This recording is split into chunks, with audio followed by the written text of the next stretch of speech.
There are nights when the quiet doesn't soothe you. It presses against your ribs like a slow, invisible tide, rising, rising, until you can't tell whether the weight is coming from the room around you or from somewhere deep inside. And maybe you've learned to move through these nights without making a sound. You go still. You go small. You let the silence settle like dust on old furniture, because fighting it only makes the ache louder. Loneliness is strange like that. It doesn't always look like someone sitting alone in an empty apartment. Sometimes it looks like you at work, nodding, smiling, saying you're good. Sometimes it looks like you laughing in a group of friends and suddenly feeling like the entire room is happening somewhere far away, behind a wall you can't break through. Psychology has a word for this feeling: perceived social isolation, a state where your body acts as if you're being pushed to the edges of the tribe, even when you're physically surrounded by people. Research shows that this perception activates many of the same neural circuits as physical pain. The brain treats social disconnection as a threat to survival because for most of human history, being isolated meant danger. And yet, in our modern world, so many people carry this invisible fracture inside them, quietly, privately, ashamed to admit that they feel cut off from something they can't describe. You might know this feeling well. Maybe you tell yourself it's nothing, that you're just tired, just stressed, just being dramatic. You scroll through your phone, searching for something to fill the hollow space, a message, a notification, a distraction, anything. But the truth is harder to look at. When the world grows quiet, so does the part of you that once felt connected. Somewhere along the way, you stopped feeling like you belonged. Not because you aren't loved, but because your nervous system has forgotten the sensation of safety and connection. Loneliness today isn't just about being alone. It's about feeling unseen. It's the sense that the conversations happening around you don't land on your skin the way they used to. It's the exhaustion of pretending that you're fine because you don't want to burden anyone. It's the quiet question that sits in your chest. If I disappeared for a while, would anything really change? Most people never say this out loud, but they feel it, and they carry it like a slow bruise beneath their daily routines. There's another layer to this hurt, one that many psychological studies highlight, but few people talk about. When loneliness lasts long enough, the mind begins to protect itself by reducing emotional expectation. The brain learns to lean away from connection, not toward it. It assumes rejection even where none exists. It interprets silence as disinterest. It lowers the threshold for threat and raises the threshold for trust. This is why chronic loneliness can feel like a loop you can't break. Even when someone reaches out, something inside you whispers, "Don't get too close, don't hope, don't expect." And so, you go inward, deeper, quieter. Some nights, even the sound of your own breathing feels oddly distant, like you're listening to yourself from a few steps outside your own body. Many people describe this as a slight dissociation, a soft detachment from the present moment. It's not dramatic, it's not dangerous, but it's real, and it's often the mind's way of coping with emotional starvation. In the United States, surveys show that loneliness has quietly become one of the most widespread emotional pains across age groups: high school students, young adults, parents, retirees. It crosses every demographic line because it's rooted in something fundamentally human: the need for connection that feels safe, reciprocal, and real. But maybe the world has taught you to minimize that need, to stay strong, to stay independent, to stay low maintenance. And while there's nothing wrong with self-reliance, the psychological truth is simple. Humans are wired to co-regulate. Our nervous systems calm down when we feel understood, and they become chaotic when we don't. Neuroscience often refers to this as the social engagement system, the network that helps your body relax in the presence of someone who feels safe. When that system isn't activated for long stretches of time, the world starts to feel harsher, heavier, more threatening than it really is. So here you are, high-functioning, capable, seemingly fine to everyone around you, yet carrying a loneliness that feels almost architectural. It shapes the way you think, the way you breathe, the way you expect so little from the world that you forget you're even allowed to want more. But loneliness, at least the kind that lingers quietly for months or years, doesn't mean you're broken. It means you adapted. It means your mind learned to protect you during seasons when connection was scarce. It means you've been surviving without something that humans were never designed to live without. This video isn't here to diagnose you or tell you what you've done wrong. It's here to walk with you through the architecture of this feeling, to trace the invisible wiring behind loneliness, to explore the psychology beneath the ache, and gently uncover what your mind has been trying to manage on its own. You're not alone in this, and you're not unreachable. Sometimes all it takes is understanding the mechanisms behind the pain, so the pain can begin to loosen its grip. Imagine this. It's just past midnight in a small apartment, somewhere on the outskirts of Chicago. The kind of place with thin walls that let in the muffled sounds of passing cars, late-night sirens, and distant conversations drifting up from the street. The world outside feels alive in its own disorganized way, but inside, everything is still. You're sitting on the floor beside your bed, not because you planned to, but because you were too tired to climb onto it. A soft pool of light spills from a lamp in the corner. The rest of the room is shadow, quiet, unmoved. Your phone rests next to you, screen dark. Though you've checked it so many times, it still feels warm in your hand. You scroll through apps you're not even reading, messages you don't have the energy to answer, group chats that move too fast, photos of people smiling at places you never feel invited to. It's not envy, it's not bitterness, it's something else. Something harder to explain, a sense that the world is happening in a room next door, and you're close enough to hear it, but too far to join it. You pull your knees up, wrap your arms around them, and listen to the hum of the refrigerator in the kitchen. That sound becomes strangely comforting, predictable, steady. Machines are consistent like that. People aren't. You tell yourself you should sleep. You have work in the morning. You have things to do. A list waiting on your desk, emails, meetings, responsibilities, and you know you'll get through them the same way you always do, with practiced competence, a composed expression, and small talk that sounds natural enough to pass. Most people won't notice anything off. They'll think you're fine. They always do. Yet here, in this room, in this hour, something inside you feels hollow in a way that no amount of productivity can touch. You look toward the window. Outside, a streetlight flickers over and over, like it's trying to decide whether it wants to stay alive. The glow reaches the edge of your room, casting a faint orange tint across the floorboards. You notice the dust floating in the air, tiny particles drifting without direction, suspended in the quiet. It reminds you of yourself, suspended, drifting, moving through days with no sense of momentum. Like something inside you is stuck between wanting connection and fearing that you no longer know how to hold it. There's a memory that comes back to you, one you didn't ask for. A night from years ago, maybe when you were still in college or just starting adulthood. You were with friends walking across a parking lot after a late dinner. Someone told a joke and you laughed, really laughed. Not politely, not quietly, not like you were trying to fit into the noise. It was the kind of laugh that comes from the chest, warm and effortless. You remember the cold air on your face, the glow of neon signs blurred by distance, the sound of your own footsteps matching the rhythm of the people you cared about. And for a moment, just a moment, you felt woven into something larger. You didn't realize that moment would become rare, or that its memory would feel so distant now. The present room feels heavier after that. Memories have a way of sharpening the contrast, showing you not just what you miss, but what your body still grieves. You pick up your phone again, stare at the notifications you're too drained to respond to. You think about texting someone just to say hi. But the thought alone exhausts you. You imagine the conversation, the small talk, the effort of holding your voice steady, and you put the phone back down. You whisper something to yourself without meaning to, a sentence so soft you barely hear it.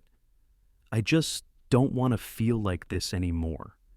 Not desperate, not dramatic, just honest.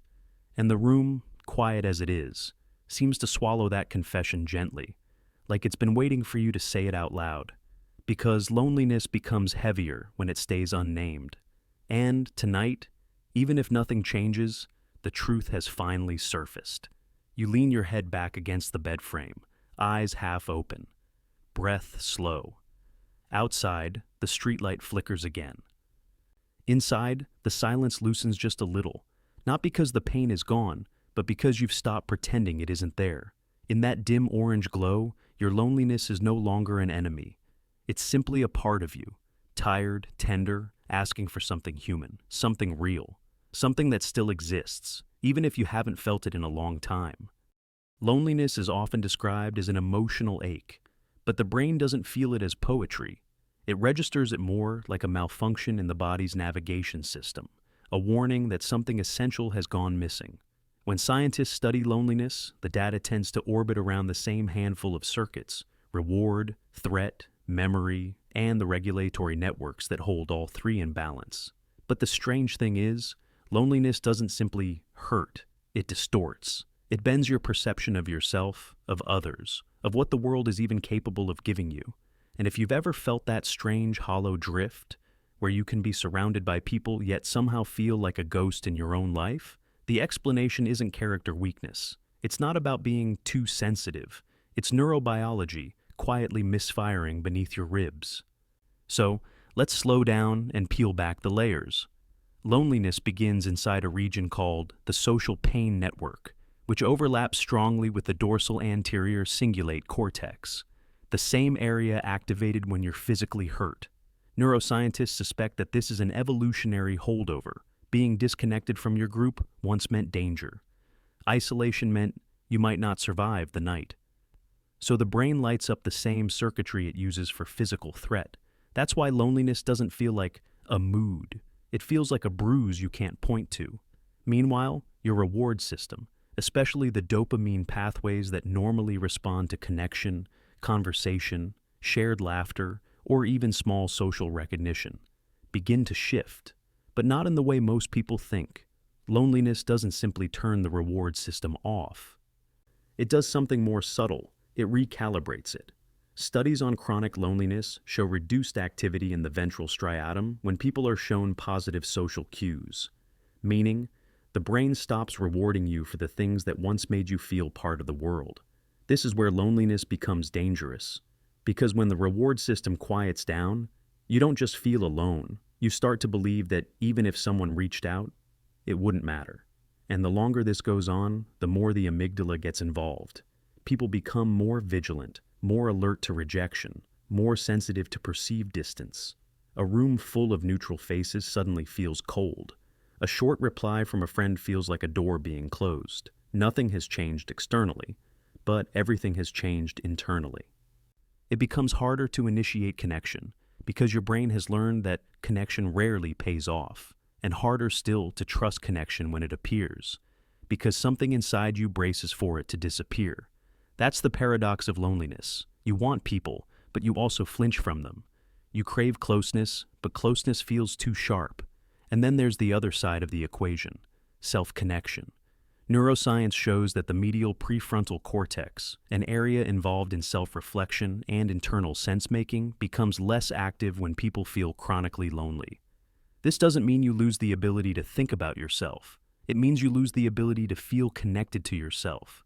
Your inner voice goes quiet or turns cold. Your thoughts feel distant, like they belong to someone else. You stop recognizing your own emotional patterns. This is where loneliness and anhedonia begin to merge. Because once the reward system dims and self-connection thins out, life begins to lose flavor, colors flatten, music feels dull, people feel far away. Even your own presence feels faint, like you're standing behind a fogged-up window, watching your life happen without you. From a psychological standpoint, this is not giving up. This is shutdown, a nervous system that has run out of places to plug itself in. And when you look at loneliness through that lens, the question shifts from, why am I like this? To, what happened to my brain that taught it to protect me this way? Because loneliness, at its core, is the brain's attempt to warn you that you're drifting too far from the connections you need, not just with other people, but with the parts of yourself that keep you emotionally alive. It's also why acts of compassion, even small ones, can feel so unexpectedly soothing. Neuroscience shows that offering support activates the same reward circuits that loneliness suppresses. You're essentially waking up a sleeping part of the nervous system. You remind your brain that connection still has value, and something remarkable happens. The amygdala calms down, the threat response dims, and the reward system begins to stir, as if remembering something it forgot. Loneliness isn't reversed by forcing yourself to be social or by collecting people around you like armor. It's reversed through reconnection of circuits, small, gentle, consistently rekindled. Not dramatic, not loud, but real. Because the truth is, loneliness is not proof that you're unlovable. It's proof that your brain is still wired for connection. So wired, in fact, that its absence feels like pain. And if your brain can feel the ache of loneliness this deeply, it also means it still remembers what connection once felt like, which means the system isn't broken, just quiet, dormant, waiting. There's a particular kind of loneliness that doesn't show up on the surface. It doesn't look like someone sitting alone, or someone without friends, or someone who avoids social events. Sometimes it looks like the opposite. Someone who shows up, someone who laughs at the right moments, someone who blends in so well that nobody ever thinks to ask how they're doing. But beneath that quiet performance, something else is happening. A subtle emotional erosion, slow, nearly invisible, yet powerful enough to hollow you out from the inside. Psychology calls this the disconnect between external social presence and internal emotional attunement. But in real life, it feels much simpler. I'm here, but I don't feel here. And this is where loneliness becomes more than a mood. It becomes a fracture in how the self operates. Let's take this apart carefully. When people experience chronic loneliness, they're not just missing contact with others. They're often missing a felt sense of being known. Attachment models describe this as a lack of felt security, the experience of being emotionally held in someone else's presence. Without this, even the most crowded room feels like a distant planet. For many adults, loneliness doesn't begin when others leave. It begins when you leave yourself, when your emotions start going offline, when your reactions feel muted, when your inner world feels like static behind glass. This type of loneliness is deeply connected to what psychologists call emotional blunting, often found in people who've spent years suppressing themselves to maintain stability, at work, in relationships, in the roles they believe they're supposed to play. Often this suppression starts early. Maybe you learned that your needs were too much. Maybe you were praised for being low maintenance, for never causing trouble. Maybe you became the person who listens but never speaks, the one who absorbs the weight of others but shares almost none of your own. And slowly, without realizing it, you learned to disconnect from your own emotional signals. You stayed quiet to be loved, but over time, the quiet became a cage. This is why loneliness hits people who seem socially functional the hardest.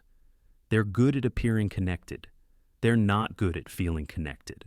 Cognitive psychology explains that chronic loneliness can create a distorted internal schema, a mental template of how relationships work. When someone has been lonely for too long, their brain expects distance, predicts rejection, and assumes irrelevance. Even when connection is present, the mind struggles to metabolize it. You may know people care about you, but you can't feel it. This is the fracture, an emotional knowledge gap created by years of self-protection. Trauma models go even deeper. They explain that emotional shutdown isn't a malfunction, it's a strategy. The nervous system turns down emotional intensity when it believes feeling too much would overwhelm your capacity to cope. So, the system dulls everything: joy, fear, desire, hope, even the warmth of other people. You don't choose to become numb. Your mind performs a quiet surgery on itself to keep you alive. And loneliness grows in the absence of emotional presence, not physical presence. You can have a best friend and still feel alone. You can sit across from someone you love and feel miles away.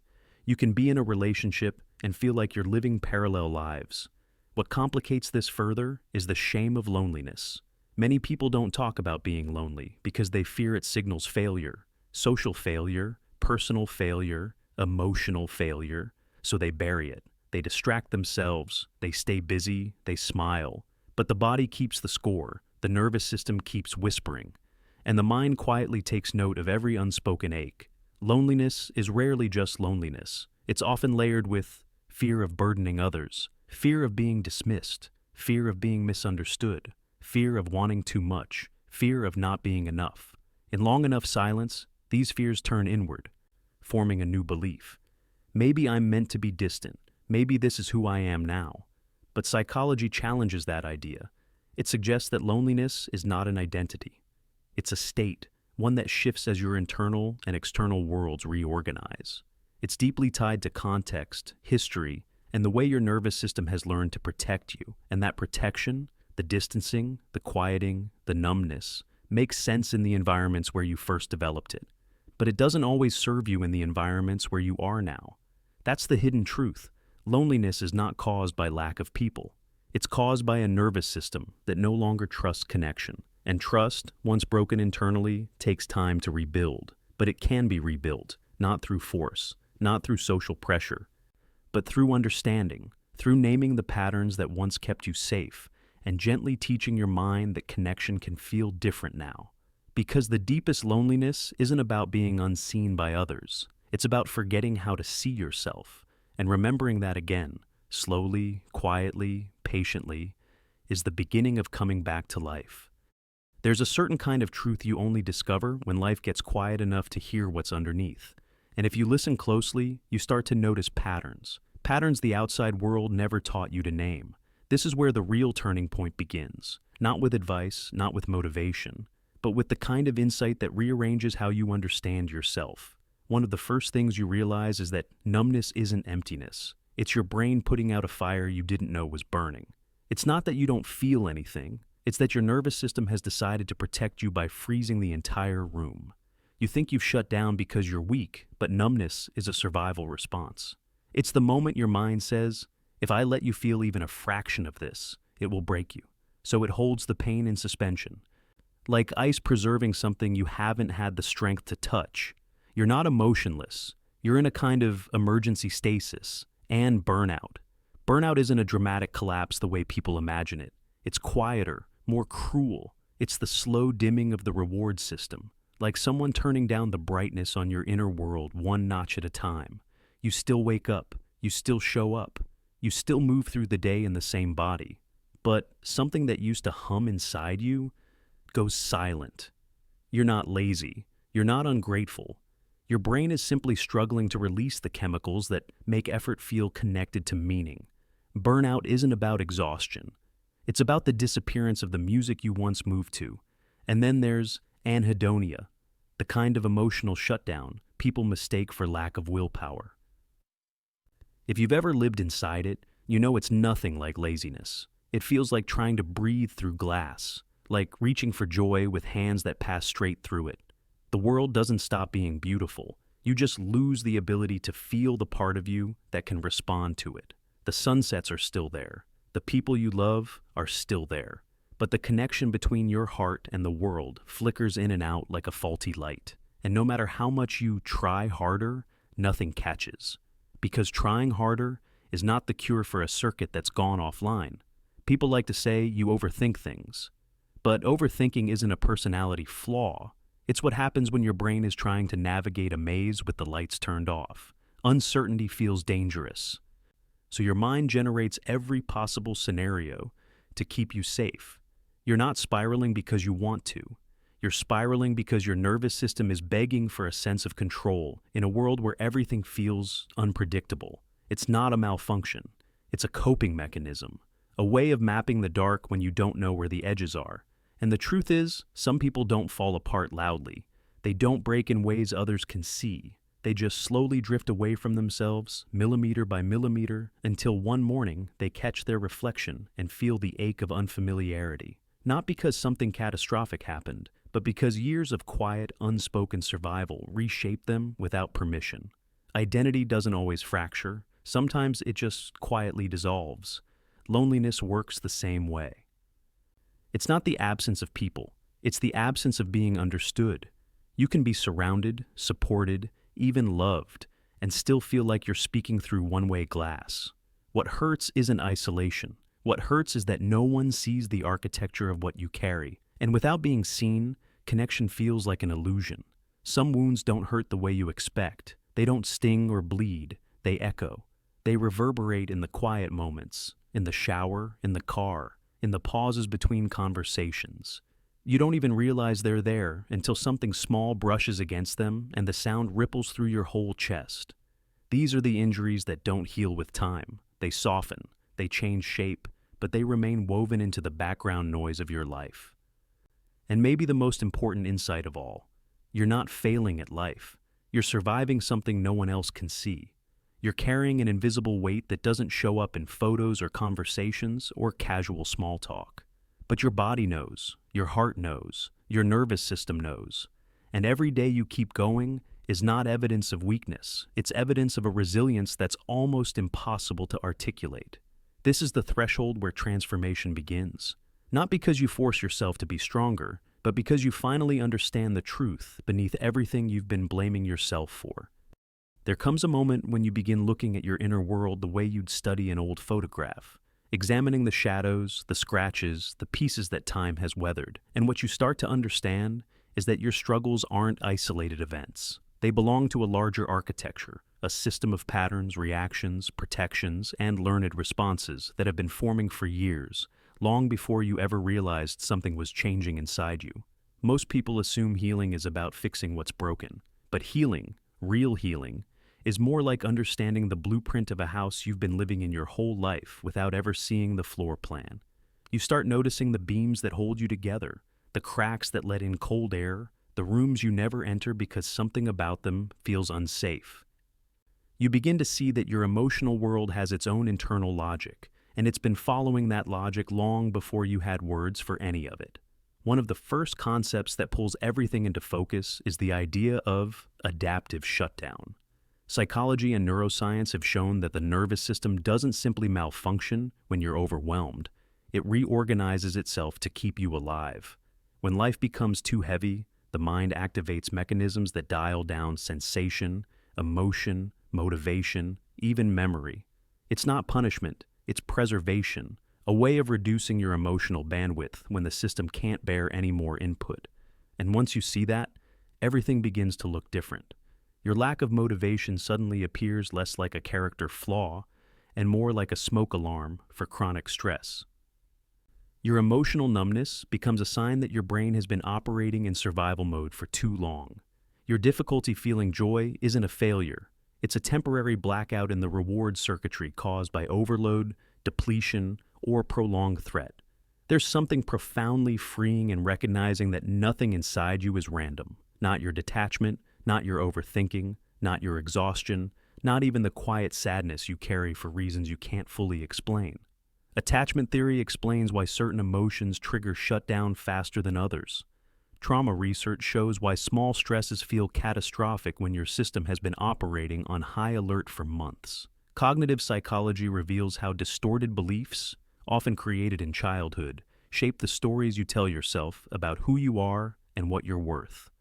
And neuroscience fills in the biological gaps, mapping the ways your brain responds to threat, rejection, uncertainty, and chronic strain.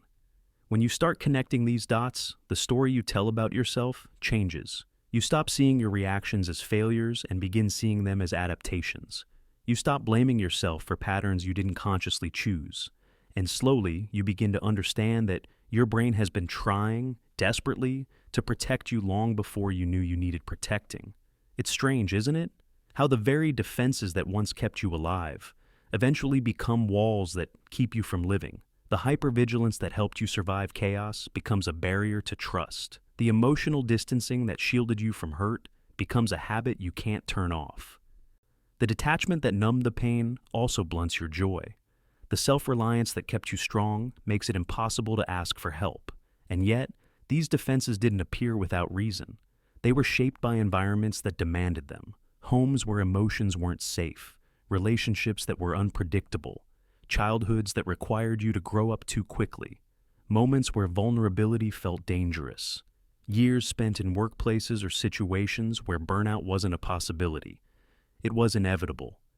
When you zoom out far enough, you start seeing that your present isn't an accident.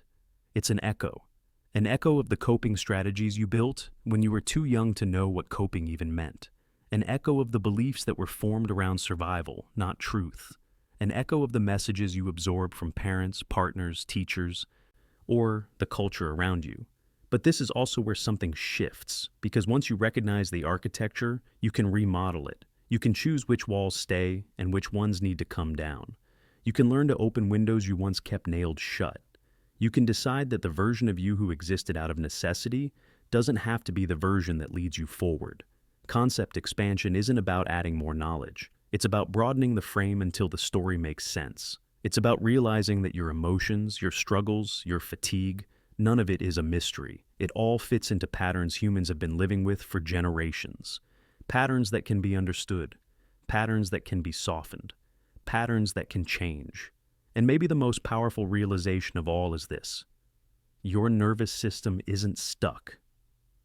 It's waiting for conditions safe enough to turn the lights back on, waiting for the pressure to ease, the body to rest, the heart to trust, the mind to recalibrate, waiting for the world inside you to feel less like a battlefield and more like a place you're allowed to inhabit. This understanding, this widening of perspective, isn't the end of the journey. It's the moment you stop fighting yourself and start listening to the parts of you that have been quietly asking for help all along. Recovery doesn't begin with a breakthrough. It begins with a pause, a quiet, almost invisible pause, the kind where you finally stop long enough to notice that your body has been running a marathon you never signed up for. A pause where the noise in your head settles just enough for you to hear the truth you've been avoiding, that you're tired in a way rest alone can't fix, that you're overwhelmed in ways you never fully named, that your system has been trying to protect you, even as you felt like it was betraying you. And the strange thing is, your recovery starts exactly there. Not in motivation, not in discipline, not in some sudden burst of clarity, but in the tiny moment you recognize that your numbness isn't apathy. It's evidence of how hard you've been fighting. Psychology calls this interoceptive awareness, the ability to sense your internal landscape. And for people who've been running on emotional fumes, that awareness goes dim. The signals get quiet. The body's messages come through muffled, distorted, almost unintelligible. So the first step isn't to force yourself to feel better. It's to simply feel something again. Not joy, not excitement, not progress, just presence. A moment where you notice the tension in your jaw, the weight in your chest, the way your shoulders rise like armor, the tiny pulse of anxiety that flickers whenever your mind wanders too far. Not to fix it, but to acknowledge it. Because neuroscience shows that when you start naming sensations, not judging them, just naming them, the amygdala quiets, the threat signals soften. Your internal alarms stop blaring long enough for the prefrontal cortex to come back online. In other words, your brain stops fighting for survival and begins orienting towards safety. And that is where the first real shift happens. Not with joy returning, not with purpose snapping back into place, but with safety. Deep, internal, nervous system level safety. The kind that tells your emotional circuits, you don't have to shut down anymore. You can look around. You can breathe. Recovery doesn't care if you're productive. It doesn't care if you're consistent. It doesn't care if you're moving fast. Recovery is a slow recalibration. Your body learning the difference between danger and discomfort. Your mind relearning how to trust a world that once overwhelmed it. Your emotions returning in fragments, sometimes gentle, sometimes startling. On some days, your progress will look like silence. On others, it may show up as a slight loosening of the tightness you carry in your stomach. Or, the first time in months, you notice the color of the sky without feeling disconnected from it. Small things, imperceptible things. But these are the moments the nervous system uses to rebuild. If you've ever wondered why healing feels so subtle, this is why. Your system isn't trying to give you a dramatic comeback. It's trying to reestablish stability, to reroute neural pathways that have been locked in alarm mode, to remind your mind that the world is not always a threat, and your feelings are not always an enemy. You don't need a plan. You don't need a timeline. You don't need to perform your healing with perfect form. You just need one honest moment a day where you let yourself exist without self-judgment. Sometimes that moment is simply sitting in a quiet room. Sometimes it's letting your body feel heavy without trying to fix it. Sometimes it's admitting you're not okay, not as a confession of failure, but as a statement of truth. According to clinical research, self-compassion activates the same neural networks associated with caregiving and safety. It lowers cortisol. It reduces self-criticism. It signals to your entire system, you can soften here. And that softening is not weakness. It's the first sign of emotional life returning. This is where the real work begins, quietly and without an audience, learning how to live without bracing for impact, learning how to move through the world without constantly shrinking your needs, learning how to let your mind unlearn the instincts that kept you alive but now keep you small, not through force, not through pressure, but through gentleness, a kind of gentle permission you may have never been given before. So if all you managed today was recognizing that your numbness is a message, that your exhaustion is not laziness, that your detachment is a reflex, that is enough. You are already shifting from survival into awareness, and awareness is the first bridge back to yourself. When you're ready, even if you don't feel ready, we'll move into the final reflection, where everything you've lived through, everything you've struggled to name, begins to assemble into something you can finally understand. There's something almost sacred about the moment you finally stop trying to outrun yourself. Not because everything suddenly becomes easier, but because, for the first time in a long time, you're no longer pretending you're made of steel. Loneliness, numbness, emotional fatigue. They all have a way of convincing you that you're disappearing, that you've slipped out of your own life without meaning to, and now you're watching it from a distance, like a stranger peering through a window at night. But here's the truth that most people never hear out loud.